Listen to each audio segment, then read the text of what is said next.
నమస్తే అన్న అందరికీ నమస్కారం. సంధ్యా థియేటర్ వద్ద జరిగిన తొక్కిసలాట ఘటన, సినీ నటుడు అల్లు అర్జున్ అరెస్టు పైన ఉప ముఖ్యమంత్రి గారు స్పందించారు. మంగళవారం మీడియాతో చిట్ చాట్ లో ఆయన మాట్లాడారు. గోటితో పోయేదాన్ని గొడ్డలి వరకు తెచ్చారని వ్యాఖ్యానించారు. తెలంగాణ సీఎం రేవంత్ రెడ్డి గారు గొప్ప నాయకుడు, కింది స్థాయి నుంచి ఎదిగారు. వైకాపా విధానాల తరహాలో అక్కడ వ్యవహరించలేదు. ఆ రాష్ట్రంలో బెనిఫిట్ షోలకు అవకాశం ఇచ్చారు. టికెట్ ధర పెంపునకు విసులుబాటు కల్పించారు. ఆయన సహకారంతోనే సినిమాల కలెక్షన్లు పెరిగాయి. సాలార్, పుష్ప 2 వంటి సినిమాలకు భారీ వసూళ్లు వచ్చాయి. పుష్ప 2 సినిమాకు సీఎం రేవంత్ పూర్తిగా సహకరించారు. టికెట్ల రేట్ల పెంపునకు అవకాశం ఇవ్వడం కూడా చిత్ర పరిశ్రమను ప్రోత్సహించడమే అవుతూ ఉంది. అల్లు అర్జున్ విషయంలో తెర ముందు తెర వెనుక ఏం జరిగిందో నాకు పూర్తిగా తెలియదు. చట్టం అందరికీ సమానం. ఇలాంటి ఘటనల్లో పోలీసులను తప్పుబట్టను. భద్రత గురించే వారు ఆలోచిస్తారు. థియేటర్ స్టాఫ్ కూడా అల్లు అర్జున్ కు ముందు చెప్పి ఉండాల్సింది.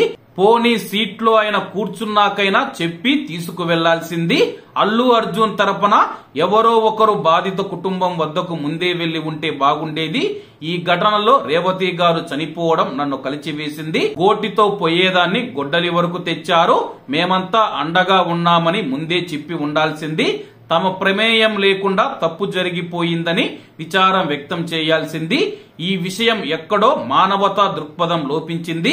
అందరూ రేవతి ఇంటికి వెళ్లి భరోసా ఇచ్చి ఉండాల్సింది.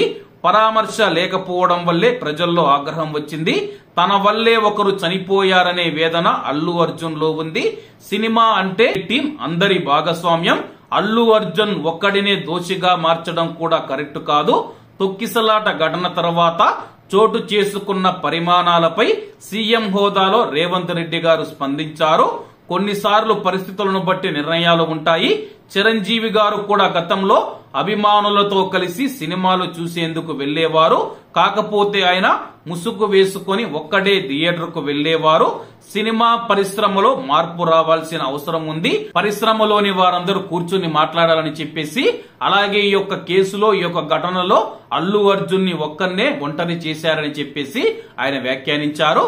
కాబట్టి అందరూ బాగుండాలి, అందులో మనం ఉండాలి. అందరికీ నమస్తే అన్న. జై హింద్.